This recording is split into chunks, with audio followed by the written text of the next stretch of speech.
Welcome again, Wildcats, to a very constructive Friday, September 1st. Okay, so today we're looking at domain and range on page 3. So if you would, update your table of contents. All right, now that your table of contents are updated, let's take a look at our notes. All right, so today we're looking at domain and range. Okay,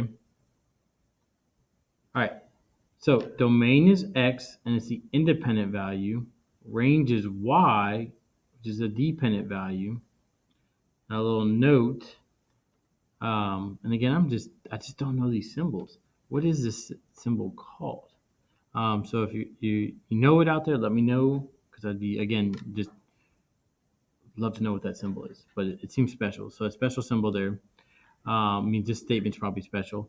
Both domain and range are found by moving along the axis from negative to positive.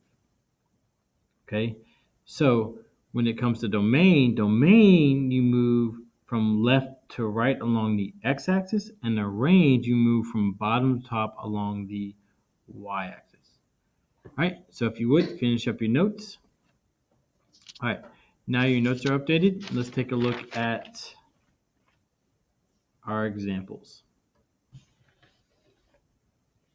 All right, and again, you'll notice that I didn't say pause, but I just want to remind you in this video, because I know it's only like the second or third or fourth video, but it's really important that you pause the video, get the notes that you need, and then unpause, okay? All right, now the next reminder before I start the examples, remember, the idea is I want to introduce you to these examples, and so you're familiar with the material before you come to class. But again, if you get stuck and you say, you might write a note like, frustrated on number example 1 because I didn't understand domain. You might write a little note that, so that way you know when you come to class, oh yeah, I had trouble with domain, so now I know to ask Mr. Luke, okay, example 1, can you explain domain? Okay.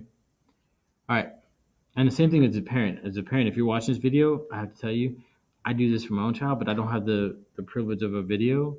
Like, he'll come home with a math assignment, and I'm good. I feel like I'm pretty good at math. You know, maybe not. I don't know. And he'll get a problem. I don't understand what he's asking, and I feel frustrated because I'm like, well, my child's like, but my teacher said, and I'm like, but I'm trying to tell you this. So what I'll do is I'll write a note to the teacher and say, look, hey, I had a question about this because of that, and then I send my child to school. And so if you as a parent ever have like, man, I watched your video and I had trouble with it, write a little note, and then your child can read it to me, or you can come, and you can even come up and say, hey, I had a question about this. But that will help me with the communication process to better help you at home as a parent and student, okay? All right, but it also helps your student come to class because they didn't get frustrated on example 1 because they knew, okay, I didn't understand it. I told myself to remind myself to ask the teacher, okay? All right, so example 1, okay?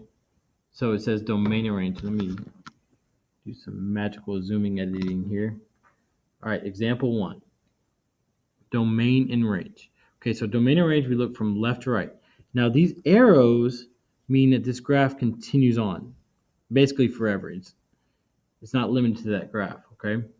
So from left, it's continuing on forever, and the right is continuing on forever. So the domain is all real numbers,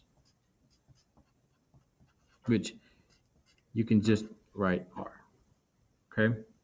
All right, now range from bottom to top. So we look at it from bottom to top. So the bottom's going on forever, and or I could say correct math term, infinitely in the negative direction, and it's going infinitely in the positive direction.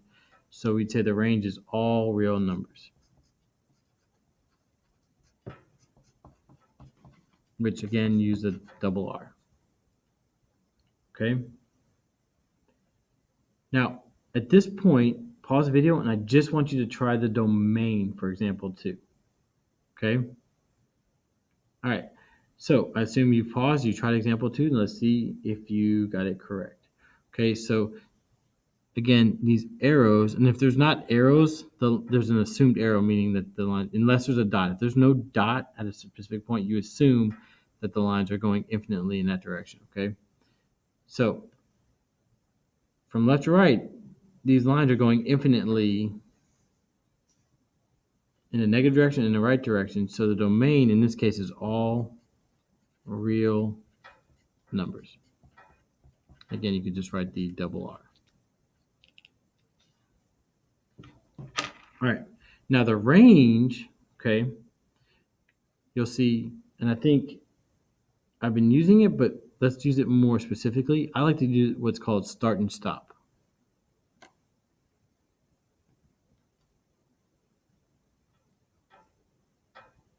Okay. I guess I can actually put these a little closer, start and stop.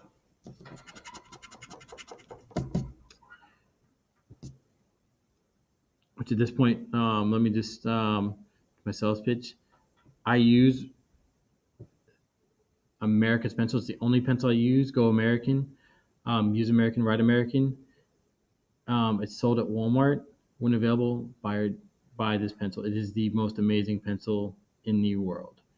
And in fact, it is the only pencil I'll ever use. Okay. All right. Start and stop. Okay. So we start. So we start on the bottom. So on the bottom, okay, it looks like we're starting on, and remember the y-axis. So at the y-axis, we're starting at 0. Okay. And it looks like, remember, and you might write this as a reminder, domain is X, range is Y. So the Y values go on infinitely in the positive direction. So we'd say that the Y values of the range is greater than or equal to 0. Okay. And it looks weird written that way. Normally you write the letter on the left, but the reason it's written this way is because, again, we're starting on the bottom. But you can also write it this way, and again, you're mathematically correct. The y is greater than, as here, and the 0 is less than, so you could write this or that. All right, so let's look at example 3. All right, example 3. Now you'll notice it looks a little different. Well, there's no lines, okay? We only have dots. When you only have dots or points, okay, we write just the points. Now remember, domain is X and range is Y. So what I recommend doing off to the side is making a table. Okay, and labeling each point in the table. So this point is -1, -2, 1, 2, 3, 4. So this point is -2, 4. And I put a little just X over so I know that I got to that point. This is -1, 1. Again, I'm just putting a little mark there so I know that I've done that point. This is 0, 0. 1, 1. And 2, 4. All right. Now, from there, you know the domain is X, so these are all the X values. So -2, -1, 0, 1, 2. Now you'll notice these are listed from least to greatest. Okay, it's a mathematical, I guess you say, consistency. Most people, that's kind of how they do it. You could have them out of order and it'd still be mathematically correct as the domain, but again, it's common practice to put them from least to greatest. Okay, all right. So the range again is the Y value. So that's, let's see. So the smallest is 0, 1, and 4. Now you notice I didn't just write them from the table. Okay, the reason we're with these is because there's no repetition. Okay, but when you write domain and range, you don't repeat the number. So like 1 repeated, 4 and 4 repeated, you would just write 0, 1, 4.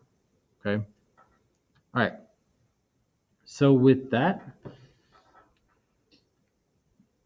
again, remember, you're only expected to be familiar with it, but if you understood it, by all means, don't be afraid. You can go and finish your examples and even finish the assignment if you like. But understand that I'm going to go over these examples again in class as needed, as you wrote your notes and we have that discussion. Okay? So with that, enjoy being at your domain of your house. And I don't know how your range would apply to your house, but range is a fun word to say. So have a domain and range of a wildcat day and be constructive.